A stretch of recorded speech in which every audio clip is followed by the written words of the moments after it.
huge treat for you today. Playing for us today, a man who is the drummer and has written hits for one of the most successful groups of all time. Over 90 million albums sold in a nearly 50-year career.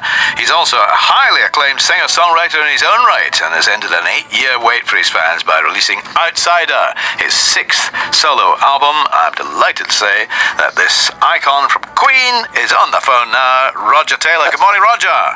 Good morning, Ken. Good morning from Cardiff. Yes, actually, I've got a couple of emails in from people who were there last night at St David's Hall to see you. Just read this one quickly. What an event! This is Rob writing. Roger was his usual brilliant self, which is to be expected, and it was great to see him in front of a microphone as well as a drum kit.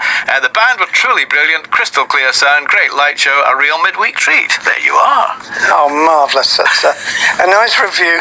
Immediate review. Fantastic. Oh, that's great. Now, it has been a few years since we had solo material from you. I'm guessing lockdown has played a part in this new album, yes?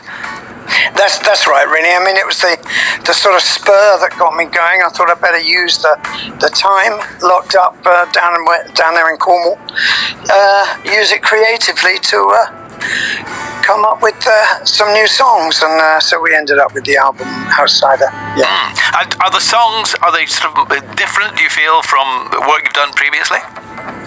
I think they're a little bit more sort of reflective, a little autumnal. Let's face it, I'm no spring chicken now, but you and me both. yeah. But as you say, your first solo album was 40 years ago now.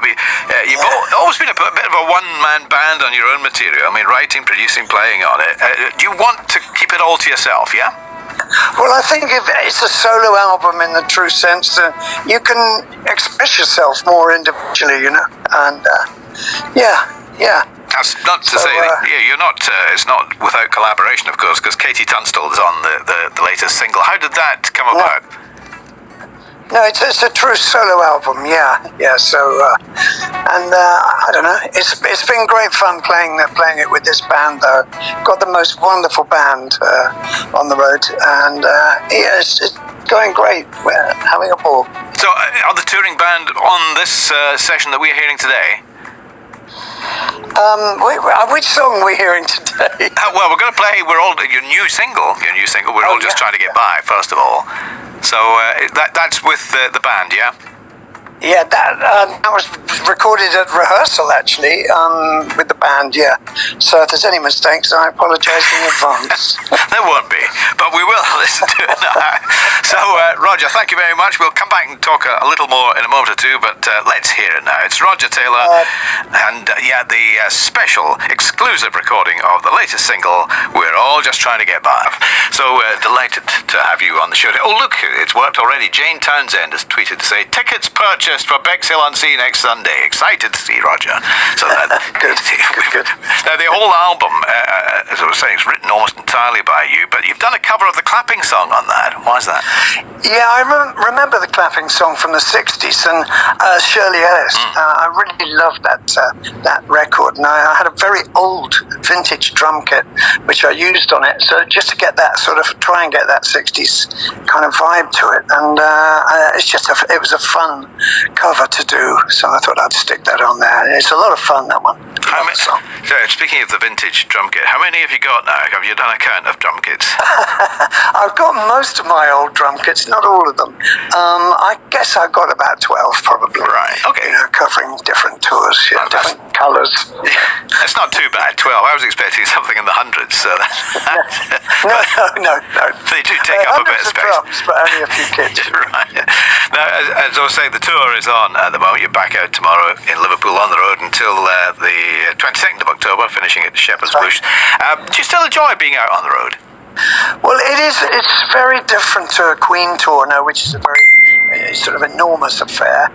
This is pretty modestly pitched, and it's so handleable. You know, it's a pleasure just playing into sort of smaller places, but it's more intimate. And boy, so far it's been so much fun, and I'm really enjoying it. And I'm realizing how much I missed it. Yeah, Yeah. Speaking of Queen performances, when are we going to see Queen back live again?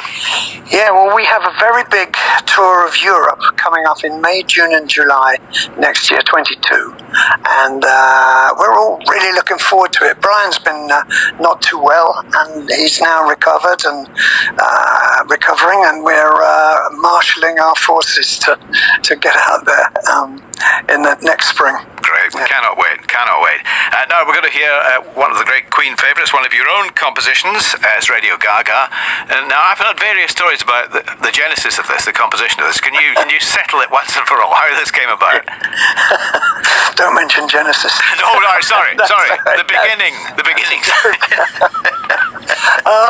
Yeah, my son, I think he was 4, and I was sort of fiddling about with the synthesizer. It was in Los Angeles, and he just sort of suddenly came up with the phrase, the radio was on, Radio Caca, which is French.